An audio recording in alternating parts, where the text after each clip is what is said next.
Well, fellas, I was perusing through Steam a couple of weeks ago, looking for the next game to feature here on the channel. So naturally, I was looking on the military, arcadey, simulatory side of Steam, and that's when I stumbled across this little fever dream of a game called Nuclear Option. Now, obviously, with a name like that, you're going to get my attention. And at first glance, I thought, oh, okay, it's like another, Ace Combat, War Thunder-y type game, but set in the, according to the Steam page, the near future. So you see, I thought it was just a plane game where you could hop in, a couple of futuristic jets and fly around and blast some AI. And that's what it looked like at first glance to me, but maybe with some nuclear weapons thrown in there.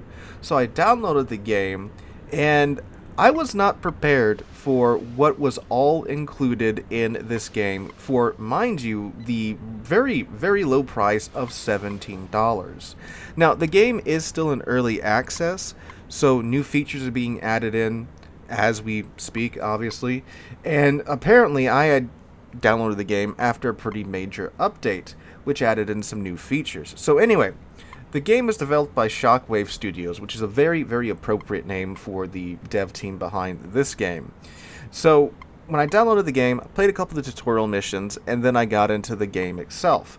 Now, if we're talking about, like, the flight controls and stuff, it's a little odd the way the controls are set up. But if you've played like War Thunder or obviously like DCS World, it's nothing too crazy. And once you get the hang of the controls for the aircraft, it's really not too bad after you get used to it.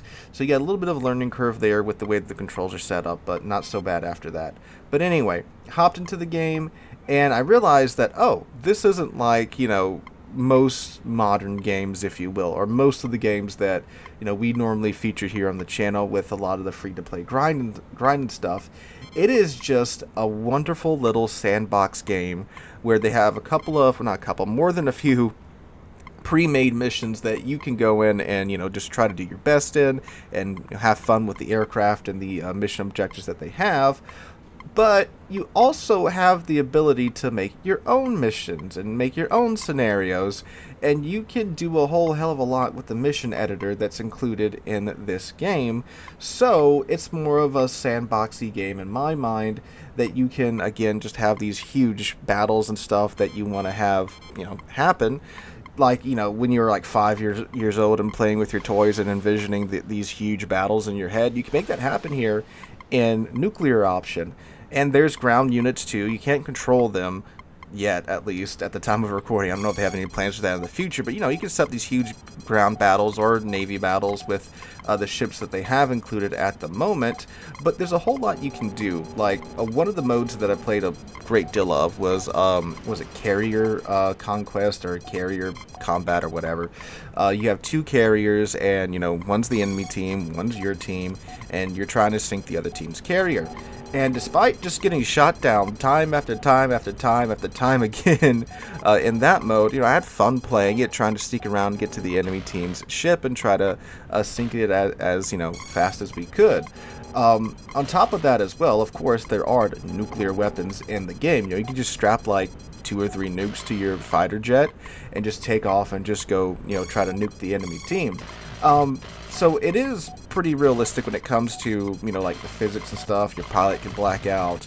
Your plane can only hold so many weapons. I mean, yeah, it can't hold a couple of nuclear bombs, but yeah. But, it's not like Ace Combat where you can hold, like 100 missiles on your plane or anything like that. Included Ace Combat in the description of the game because you can, just fly over and drop nukes on cities and level them and such. So it's kind of got that grandiose feeling. And the atmosphere is just really, really nailed down, especially on like the carrier missions, because when you're taking off, your carrier is an active unit in the match, right?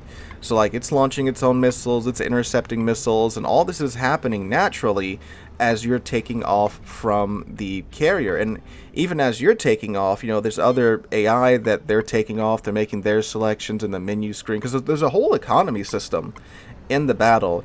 You get so much money for the units you shoot down. There's a bit of a passive income as you're playing through the match, and you can adjust all of this in the mission editor, by the way. So again, you can make your own version of this where maybe, you want to have, just balls to the wall and have, $1 million, well, not $1 million, like $100 million coming in every minute if you want to. You can crank it down to only like $1 million a minute too, if you want to, be a little bit more cheap with it and make the mission a little bit more challenging, because you can't get shot down as much if you don't have as much money coming in, or you want to emphasize shooting down the enemy planes and destroying the enemy units, so you can adjust the slider that gives you more money for destroying the enemy units versus the passive income. So again, that can make the game very interesting there.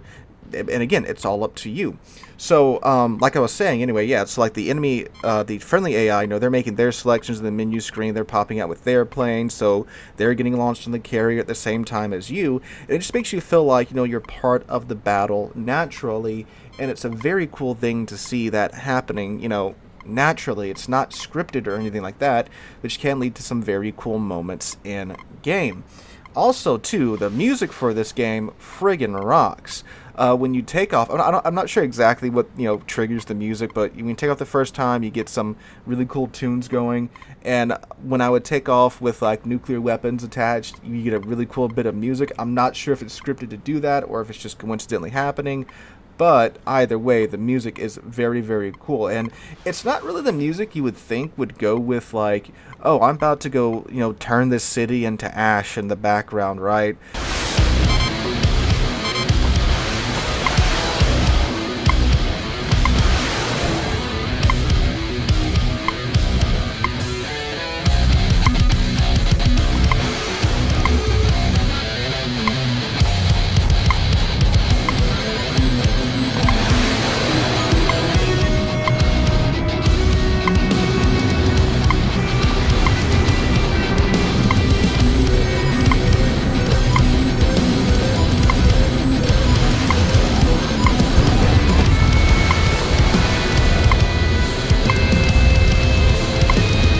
I got some really cool tunes going on while I'm about to do all that.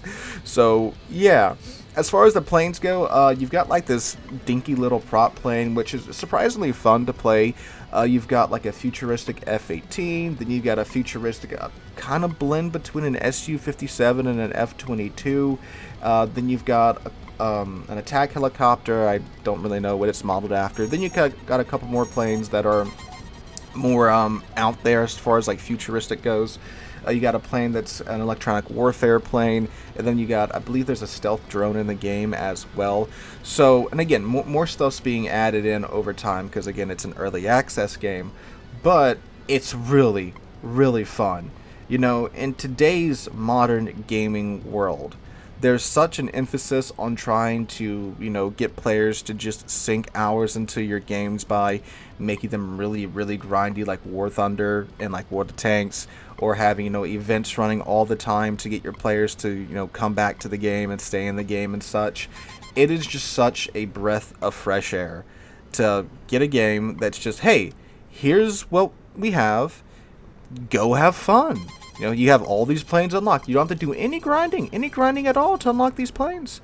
Like, you can, again, in the menu, and it's not really, the way the game's meant to be played. Like, you can just set it to where you have all the technology unlocked right away, or you can have it to where, you unlock the different levels of technology as you go on. I believe that's how it works. I've had, like, 2 weeks with this game and I'm still figuring stuff out, but from what I've seen, that's how it works. But yeah, you can just set it again, balls to the wall, and you can have everything unlocked. You can have the super advanced stealth fighter unlocked right away at the beginning of the match if you want that to happen, rather than the match slowly progressing to that point. There's no grind is what I'm saying. You don't have to sit here and grind through anything. You can just have fun. Make your own scenarios in the mission editor. Make these big battles. You can have 16 carriers fighting each other with all these enemy planes taking off. The game runs pretty well for the amount of crap going on at one time. I mean, I had some pretty large battles dropping nukes in the background, and the game never really slowed down from what I saw, at least. Now, I wasn't putting like thousands of units down or anything like that, so I'm not sure how crazy you can get with it, but I mean, like, it's pretty solid from my side of things. But yeah, the game's fun. you can just have fun with it. It's multiplayer too. You can bring your friends along, make these crazy missions, and have your friends on one side, you and your other friends on the other side. So it's just, some good old fun. Games are meant to be fun, and this is indeed a fun game. Game's also really cinematic at times. The graphics aren't exactly, like cutting edge or like super mega realistic, but the game does look good, especially with like the lighting and with everything going on in the background, the explosions and all that stuff. It looks like a lot of effort went into this game, and I do hope it continues, and hopefully we'll get. I mean, if it keeps going the way it's going right now, it's going to be a pretty big hit, I believe, when it does get fully released, especially with like the military enthusiast field, if you will. But game's a lot of fun. There's a lot to it too. It's not like super in depth like War Thunder, where you have to like change your radar settings and stuff to lock onto the enemy planes and stuff. You just hit the lock on button, which the default binding is equal for some reason. And like if you've got like 8 missiles on your wing, you can lock onto 8 targets, let the missiles rip, and forget about it, right? And it does the ace combat thing where like your generic missile, you can shoot it at tanks, you can shoot it at planes, you can shoot it at boats, but there are some more specialty missiles in the game, like anti-ground missiles, and then you have like gliding bombs and stuff, and precision guided bombs and such. But again, things are more like general usage than obviously like War Thunder. You have flares, you have electronic countermeasures that you can use to try and stop the enemy missiles from smacking your plane. And of course, you have the guns on the plane as well, and naturally nuclear weapons. So yeah, it's a lot of fun. It's got a little bit of depth to it, but nothing crazy like War Thunder. So it's really easy to pick up and just play once you get used to the controls, and I think it's fully worth the $17 right now. And I know it's in early access, but like what is there, I cannot stress this enough, is so much more than $17 worth of content. Like you can spend hours in the mission editor putting your own missions together, and you'll have obviously gotten your money's worth out of this game, let alone playing the missions that are already there, and then bringing your friends along and just having a bunch of goofy fun along the way. So that's Nuclear Option, guys. I highly encourage you guys to check it out. It's, again, just a fun game, and it's a nice break from, like, again, the grinding mindset of a lot of modern games. So that's my 2 cents on this game, guys. Let me know what you guys think in the comments down below. If you have this game, if you tried it out, or if you're interested in it, let me know all that jazz in the comments down below. Hope you guys have a wonderful Sunday and wonderful rest of your week. Hope to catch you guys in the next one.